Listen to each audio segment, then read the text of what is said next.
ating talbos ng kamuting kahoy o balinghoy. Ito na yung tinapa. Ayan, tapos may sili siya. 3 sili lang ilalagay ko, saka siling labuyo, saka hindi ko muna siya dudurugin kasi ayun ang mama ko na maanghang. Pero pwede ko na siyang ilagay ngayon. Para kung kumagat man ang anghang niya mamaya, sakto lang, hindi yung maanghang na sobra. Saktong kagat lang. Alright. Ayun na mga kagala, luto na siya. I-request kasi ng mama ko, huwag ko na daw masyadong patiktikin o pamantikain yung kakanggata niya kasi mas gusto niyang medyo may sinasabaw-sabaw ng konti sa kanin. Ayan. Luto na yung ating ginataang talbos ng kamuting kahoy or talbos ng balinghoy na may bangot na tinapa.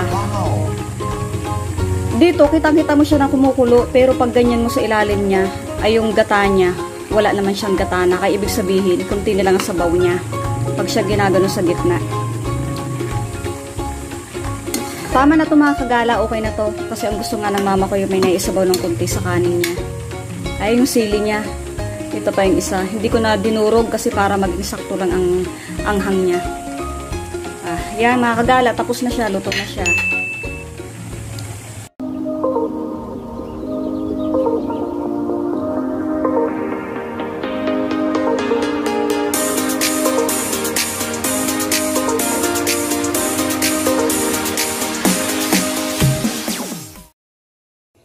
Hello mga kagala, magandang hapon. Sinong mga nakakamiss dyan sa inyo maggulay ng talbos ng balinghoy or ang tawag ng iba ay talbos ng kamuting kahoy? Magugulay tayo ngayon ng talbos ng balinghoy or talbos ng kamuting kahoy. Wow! Kinuha na to ng mama ko kanina, hindi lang namin agad nagulay kasi may pinuntahan kaming birthday party ng pinsa namin, kaya ayun, doon kami nag-lunch, kaya ngayong hapon lang namin gugulayin to. Umpisahan natin siya. Ang iba lang pala, hindi nila alam na ginugulay talaga tong dahon ng kamuting kahoy or balinghoy. What? Kaya ngayon papakita ko sa inyo para lang sa mga hindi nakakaalam at mayroong minsan ibang nagtataka kung kinakain ba to.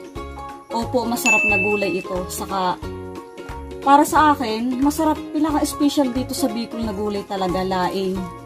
Pero kung nasarapan kayo sa laing, sing-sarap din ito ng laing. Wow. Saka hindi rin siya nakakasawang ulit-ulitin kainin.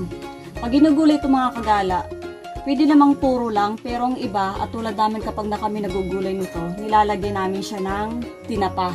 Kasi masarap talaga dito ang pambagot na tinapa. Ngayon, ang una natin gagawin, pipiliin lang natin yung mga mura pa na dahon. Ayun, yung tinatawag na talbos niya. Ayan, tulad niyan. Ito. Mga ganito.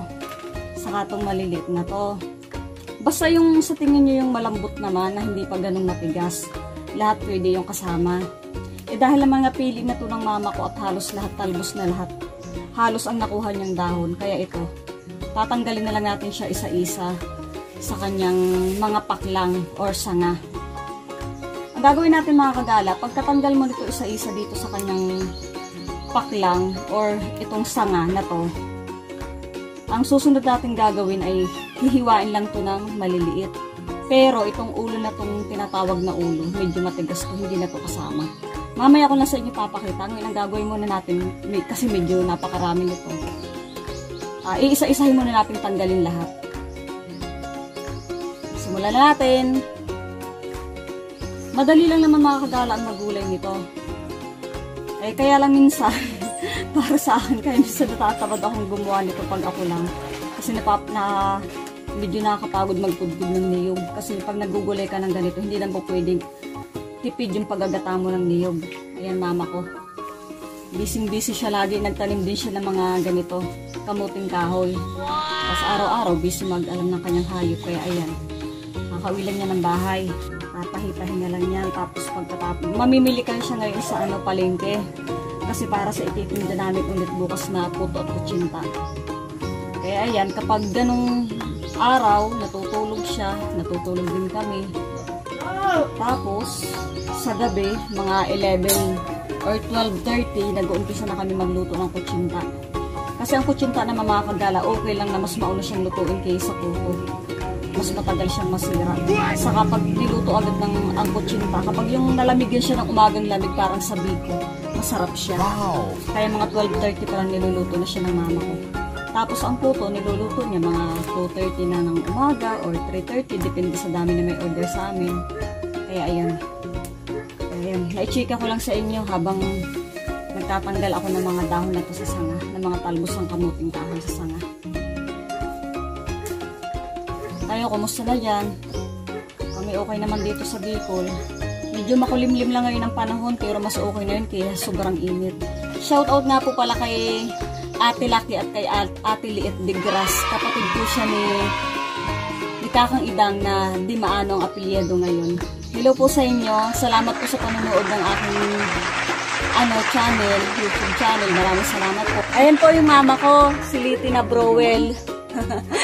La araw-araw busy si mama. Kaya ayan ngayon. Oh, hello na lang daw po sa inyo. Shoutout po sa inyo, Ate Lit at Ate Lucky de Gras. Ayan, mama ko po. Siya po yung araw-araw nagagawa ng puto at kutsinta namin inilalako. Sawa naman po ng Diyos. Marami naman pong nag-o-order sa amin, kaya kahit paano nakakatulong na sa amin para hindi kami, mas mapadali yung pagbibenta namin. Thank you for watching po, Ate Liit at Ate Lucky de Gras. Nasa Winnipeg, Canada po sila ngayon mga kagala. Thank you so much po for watching. Ito ngayon, nagugulay kami ng talbos ng kamuting kahoy or talbos ng balinghoy. Alam ko po, alam nyo rin to, kasi noong mga panahon nakakatikim po kayo nito na nandito pa po kayo sa Pinas. Tambal po sila mga kagala, si Ate Liit at si Ate Lucky de Gras. Hello po. Thank you po kasi pinagkakabalahan yung panoodin itong mga pinagagawa ko dito sa aking channel. Wala po kasi kami magawa. Dati na po kaming gala at mahilig kung anong ginagawa dito kapag umuwi ng Bicol. Pero ngayon lang po ako nagbablog ng ganito. Kasi yun din, dala rin po siguro ng inip. Saka parang gusto ko rin lang ma-share sa mga taong hindi ganong nakaka-uwi po dito sa Bicol. Kaya pag may pinupuntahan po kami ngayon, na inuulit namin puntahan ulit, ini-share ko lang po. Kaya ko po ibinablog para sa mga taong namimiss yung mga lugar nila at hindi pa nakaka-uwi muna. Pero sana lahat nakaka-uwi din, lalo na po yung nasa malalayong lugar. Babalikan ko po kayo mga kagala mamaya kasi medyo matagal pa yung pagtatanggal ito sa sanga. Mamaya ipapakita ko sa inyo susunod kong gagawin. Diyan lang po muna kayo. Bye-bye! Ito na mga kagala. Tapos ko na siyang tanggalin sa kanya mga sanga o paklang. Ang unang gagawin mga kagala, ganito dapat yung parang nakataob siya, yung posisyon ng dahon ng kamuting kahoy. Kung saan kayo mas madali, pwede namang parang patas-patas nyo ng ganyan sunod-sunod. Tapos, saka nyo tutupiin ng ganyan. Or pwede namang bawat isa, gaganyanin nyo po, o nakatupiin po na ganyan. O. Tapos didikit-dikit lang. Dito sa amin sa Bicol, talagang na to, kilalang-kilala na to. Kasi nakamulatan na talaga namin, naguguli na ng ganito, ng talbos ng kamuting kahoy. Pero talagang sa ibang lugar hindi nila alam to. Kaya tulad ng hipag ko, hindi niya alam to kasi taga summer siya sa kanila, hindi daw uso ang ganitong ginugulay. Nung una ayaw niyang kumain pero pinilit siya na kapatid kong itry tikman. Nagustuhan naman niya.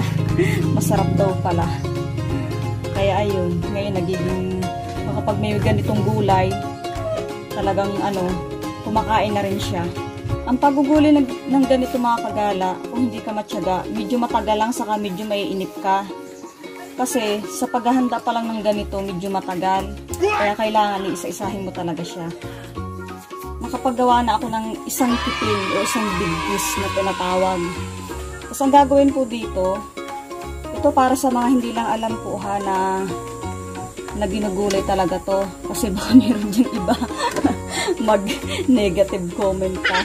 Para lang naman po to sa mga hindi alam at hindi kabisado na ginugulay itong dahon ng kamuting kahoy or ng balinghoy. Kaya pinapakita ko lang po. Pag nakapaggawa ka na ng isang ganito, isang yapos ng kamay mo, or kipil ang tinatawag dito, isang kipil, tatanggalin po itong matitigas na to, yung pinakang ulo ng dahon, kasi hindi naman po talaga sinasama yan. Tatanggalin mo siya ng ganyan, dahan-dahan lang. Kaya sabi po ng iba, mapait daw ito. Hindi naman talaga ito sinasama. Tanggalin mo lang siyang ganyan. Hindi, okay na. Natanggal na po siya. Next na gagawin natin, hihiwain lang po siya ng maninipis, maliliit. Ganyan lang, oh.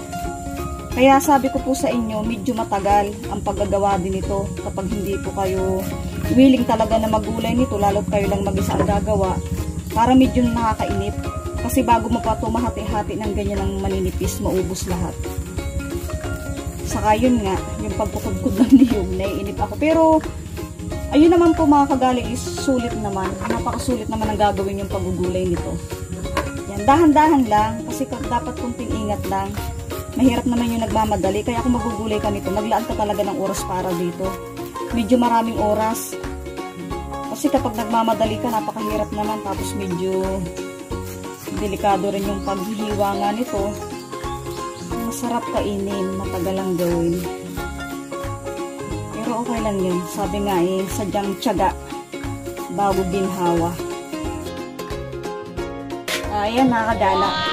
Tapos ko nang hiwain lahat yung dahon ng balinghoy, ng kamuting kahoy. Ito lang siya karami nung nahiwa ko na siya ng maliliit. Tapos, magkakayod lang ako na ngayon ng niyog. Magkukudkod na ako ng niyog. Marami naman sa inyo alam kung paano pagkukudkod ng niyog. Pero papakita ko lang sa inyo ng konti. May nakuha pa akong tubo. Saka ito pa. Wow! Sarap yan. Tubo. Matamis. Dalawang buong niyog lang yung kakayurin natin kasi hindi naman ganun karami yung ating gugulayin na kamuting kahoy. Ayan, tapos ako magkayod ng niyog. Ito na siya. Papahinga lang ako ng konti. Pawis din. Kapagod. Nangangain muna tayo nung nakuha kong tubo sa loob ng niyog. Wow! Na pinagmulan nitong tangkay na tinatawag. Tangkay, tapos yung sumibol ng sumibol sa loob, naging tubo. Wow! Mangangain lang muna tayo ngayon habang nagpapahinga ako. Gusto niya?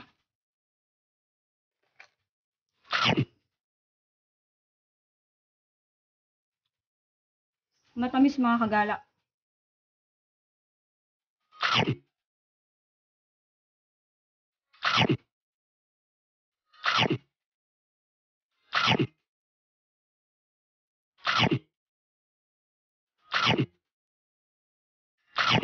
Tapos na ako. Ititira ko naman ito mga kagala kay Cesar.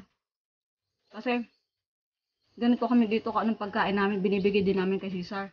Minsan nga mas lamang pa siya eh. Hindi pa kami kumakain siya na nauuna. Pero okay lang yun. Kasi katwiran ko, ituring mo na kapwa-tawang isang hayop kasi pinagkaiba lang naman yun, yung uri ninyo. Yung kaanyo-anyo. Ang isip man niya hindi tulad sa ating mga tao, pero yung pakaramdam nila, higit pa sa utak ng tao. Kaya kahit ako mga kagala, hindi ako ganun mahilig sa hayop, pero ayoko na nakikitang sinasaktan ng mga hayop. Kasi kumbaga, wala para masama sa loob. Kaya gusto ko talaga, kahit hindi ako mahilig sa hayop, pero minamahal ko talaga sila. Pinaglalaanan ko sila ng pagkain. Ayan. Titira ko kay Cesar, pero hindi ko alam kung gusto niya to. Itatry ko lang ibigay mamaya kung magugustuhan niya. Umpisahan natin ngayon kainin ang tangkay ng niyog. Itong mga kagala, itong tangkay nito ng niyog, siya nung lasa ng ubod. Yun din, ubod din ng niyog. Ito rin yata yun. Iisa yung lasa nila eh. Masarap na mga kagala. Ayan ah. Ito yung kakainin mo dito. Malutong mga kagala sa matamis. Gusto niya? Joke lang, sorry. Saka ito, ito sa gilid niya. Ito yung masarap. Malutong para siyang nuts. Yung unang taste. Yun lang mga kagala. Tapos na ako. Umpisa na ulit natin gatain na yung niyog para makapag-umpisa na tayo ng pagluluto ng gulay na kamuting kahoy. Ayan, welcome back mga kagala. Ito na. Nagata ko na yung niyog na kinayad ko kanina. Ito na yung pangalawang gata niya. Hinihintay lang natin siyang kumulo para mauna nating mailagay yung tinapa. Kasi pag inuna natin ilagay yung tinapa, para mas malasa siya, mas lumasa ng lumasa habang tuluyang maluto.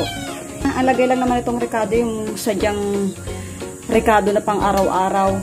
Medyo malalaki lang kasi yung nung dinurog yung paminta namin, kaya ganyan siya maitim. Paminta yan, sibuyas, bawang, bitchin. Ayun, konting bitchin lang, asin. Ayun na yung ating talbos ng kamuting kahoy o balinghoy. Ito na yung tinapa. Ayan, tapos may sili siya. 3 sili lang ilalagay ko, saka siling labuyo, saka hindi ko muna siya dudurugin kasi ayun ang mama ko na maanghang. Pero pwede ko na siyang ilagay ngayon. Para kung kumagat man ang ahang niya mamaya, sakto lang, hindi yung maanghang na sobra. Saktong kagat lang. Nilagay ko na. Ito yung ating tinapa. Tinapa siya na tinatawag dito ay isdang tamban. Napakabango niya mga kagala kasi bagong-bagong gawa lang siya. Alam mo naman yun sa tinapa sa amoy pa lang. Kapag sobrang bango at talagang maganda ang amoy niya, ibig sabihin bagong gawa lang yun. Tapos, ito na yung ating kakanggata. Yan yung huling gata na ilalagay natin mamaya. Ayun ngayon, kumukulo na yung ating gata na pangalawang gata. Pwede na nating ilagay yung ating tinapa. Nahalo ko na naman yan mga kagala. Kaya ngayon kumukulo na, pwede namang mati ko nang ilagay muna yung tinapa. Malinis naman ang kamay ko mga kagala. Nagugas naman ako ng kamay ko. Kaya kinamay ko na siya para mas mabilis.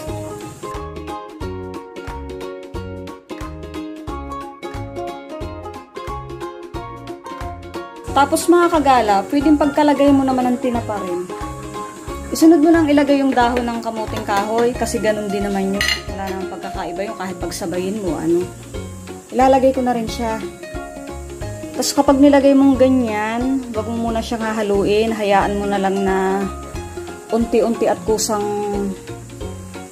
magnipis siya, kumupis hanggang sa kusang ilubog siya ng gata. Kasi kapag mayat maya mo hinahalo mga kagala, ayun para sa akin lang yun. Iba yung lasa ng talbos ng balinghoy, parang yung tinatawag sa malunggay na tinatawag ng mga Batanggin niya na mahanglay. Hirap ipaliwanag parang mapait na iba, parang mapait na hindi mo maintindihan kapag madalas hinahalo ang talbos ng balinghoy na to, ng kamuting kahoy. Kaya kapag nilagay mo siyang ganyan, kusa naman yung ninipis, kukupis, bababa siya. Kaya hayaan na lang natin, mamaya na natin siya haluin ng bahagya. Ayan na mga kagala, may 2 minutes na siyang kumukulo. Kitang-kita nyo naman, kitang-kita ng sumasarap na, lalo na yung lasa niya. Sa mga hindi pa nakakatikim na ito at hindi familiar sa inyo, pag po kayo nakakita nito, itry nyo po kahit po sa inyong mga tahanan, kung saan lugar man kayo meron ngayong kamuting kahoy. Yung kamuting kahoy po talaga na nakakain kasi meron daw ang iba nun, sabi ng iba, parang lason yata.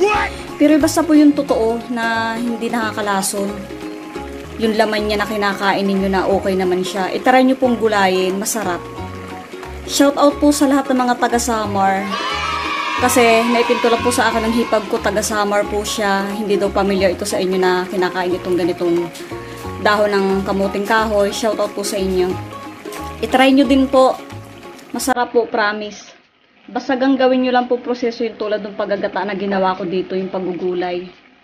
Wala naman pong mawawala kung i-try nyo lang po. Tapos lahukan nyo rin po ng tinapa.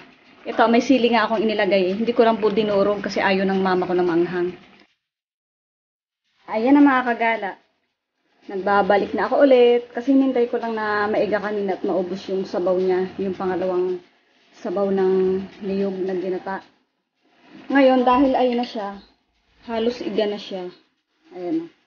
Pwede na natin ngayon ilagay yung unang gata kanina na tinatawag na kakanggata. Kasi hintay lang natin siya ulit na kumulo ng kumulo. Parang masyadong naparami yung gata ko ng kakanggata kasi nagdagdag pa ako kanina ng niyog. Kasi akala ko baka kulang yung kakanggata ko. Ngayon parang naparami. Pero okay lang yan. Kasi mamaya magagawa na lang kami ng biko. Dadagdag ko na lang to. Pero ganyan karami ngayon ilalagay ko. Para kapag yung habang naiigas siya, magmantika siya yung naglalanis. Ayan, okay na yan, nakakanggata na yan. Lagay natin. Yung lasa naman niya okay na, natikman ko na. Sakto lang siya, hindi maalat, hindi naman matabang. Kasi yun nga, inuunti-unti ko lang siya timplahan kanina ng asin, hindi siya matik maraming asin para mas madaling mag-adjust ang lasa ng pagkain kapag hindi ka matik, marami ang nilalagay ng asin. Mas madaling magtimpla ng maayos ang matabang kaysa maalat. Alright. Ayun na mga kagala, luto na siya. I-request kasi ng mama ko, wag ko na daw masyadong patiktikin o pamantikain yung kakanggata niya kasi mas gusto daw niyang medyo may sinasabaw-sabaw ng konti sa kanin. Ayan. Luto na yung ating ginataang talbos ng kamuting kahoy or talbos ng balinghoy na may bangot na tinapa. Dito, kitang-kita mo siya na kumukulo, pero pag ganyan mo sa ilalim niya, ay yung gata niya, wala naman siyang gata na. Kaya ibig sabihin, kunti na lang ang sabaw niya pag siya ginagano sa gitna.